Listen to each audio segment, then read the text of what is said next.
গভীর অন্ধকারের ঘুম থেকে নদীর ছলছল শব্দে জেগে উঠলাম আবার। তাকিয়ে দেখলাম পাণ্ডুর চাঁদ বৈতরণীর থেকে তার অর্ধেক ছায়া গুটিয়ে নিয়েছে যেন কীর্তিনাশার দিকে।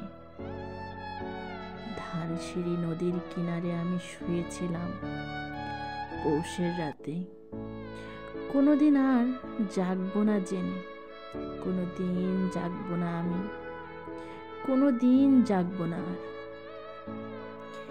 হে নীলকস্তুরী আভার চাঁদ, তুমি দিনের আলো নও, উদ্যম নও, স্বপ্ন নও।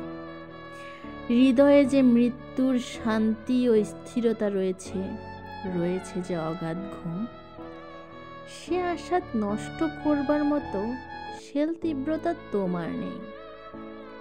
তুমি প্রদাহ প্রবহমান যন্ত্রণা নও। জানো নাকি চাঁদ, নীল কস্তুরী আভার চাঁদ, জানো নাকি নিশীথ, আমি অনেক দিন, অনেক অনেক দিন অন্ধকারের সারাৎসারে অনন্ত মৃত্যুর মতো মিশে থেকে হঠাৎ ভোরের আলোর মূর্খ উচ্ছ্বাসে নিজেকে পৃথিবীর জীব বলে বুঝতে পেরেছি। ভয় পেয়েছি, পেয়েছি অসীম দুর্নিবার বেদনা।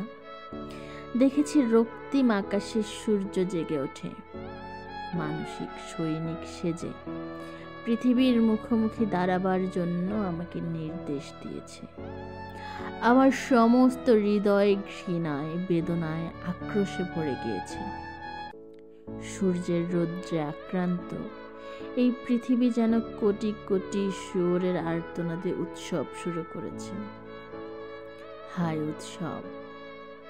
হৃদয়ের অবিরল অন্ধকারের ভিতর সূর্যকে ডুবিয়ে ফেলে আবার ঘুমাতে চেয়েছি আমি।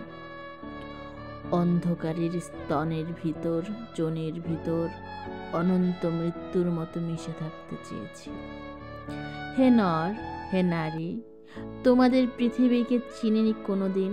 আমি অন্য কোনো নক্ষত্রের জীব নই, যেখানে স্পন্দন, সংঘর্ষ, গতি, যেখানে উদ্যম, চিন্তা, কাজ, সেখানেই সূর্য, পৃথিবী, বৃহস্পতি, কালপুরুষ, অনন্ত আকাশ গ্রন্থি, শত শত শূকরের চিৎকার সেখানে, শত শত শূকরের প্রসব বেদনার আড়ম্বর। এইসব ভয়াবহ আরতি। গভীর অন্ধকারের ঘুমের আস্বাদে আমার আত্মা লালিত। আমাকে কেন জাগাতে চাও? হে সময় গ্রন্থি, হে সূর্য, হে মাঘ নিশীথের কোকিল, হে স্মৃতি, হে হিম হাওয়া, আমাকে জাগাতে চাও কেন?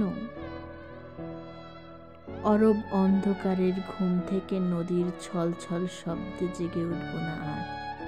তাকিলে দেখব না নির্জন বিমিশ্র চাঁদ বৈতরণীর থেকে অর্ধেক ছায়া গুটিয়ে নিয়েছে কীর্তিনাশার দিকে।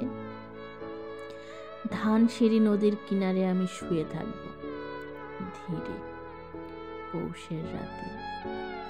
কোনোদিন জাগবো না জেনে, কোনোদিন জাগবো না আমি, কোনোদিন আর।